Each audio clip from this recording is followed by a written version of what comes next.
Okay, question number 5 says the floor of a rectangular cage has a length 4 feet greater than its width, W. James will increase both dimensions of the floor by 2 feet. Which equation represents the new area N of the floor of the cage? Alright, so it says it is a rectangular cage, and we're talking about the floor of that rectangular cage. So obviously, the floor of a rectangular cage is going to be represented with a rectangle. Alright, now it says the width, or the length, is 4 feet greater than its width, and it's using the letter W, so we're going to use the letter W to represent the width here. So if the length is 4 feet greater, that means the length can be represented with W plus 4. Okay. Again, the fewer letters and variables you can use in a problem, the easier it is going to be to solve. Okay. So as opposed to calling this W and L, we're going to call the length W plus 4. All right. So if we were to try and find the area of this, that would be W times W plus 4.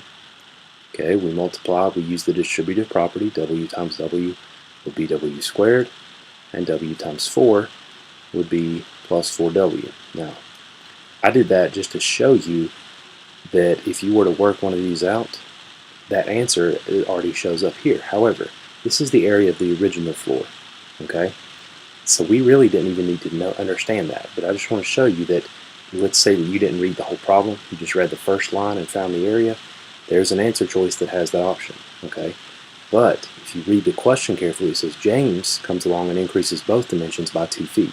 So he takes this original width and he's going to make it 2 feet longer. So instead of W, it's now going to be W plus 2. And then over here, he's going to take the original length, which was W plus 4, and add 2 to that.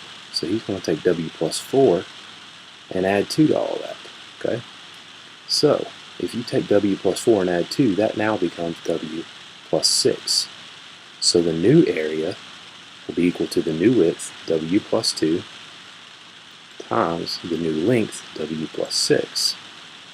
Alright, and so we just multiply this out. So I'm going to pick a different color here real quick. So W times W gives me W squared. W times 6 gives me 6W.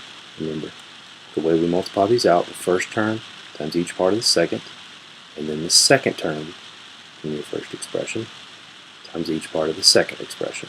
So 2 times W is 2W, and 2 times 6 is 12. Alright, so this is my expression for the new area. We can simplify this just a little bit. We only have W squared, that's the only W squared term. But we have 6W plus 2W. Okay, those we can add together, and those two combined give us 8W, and then plus 12 still on the end. So that means the correct answer here would be D, N equals W squared plus 8W plus 12. Okay.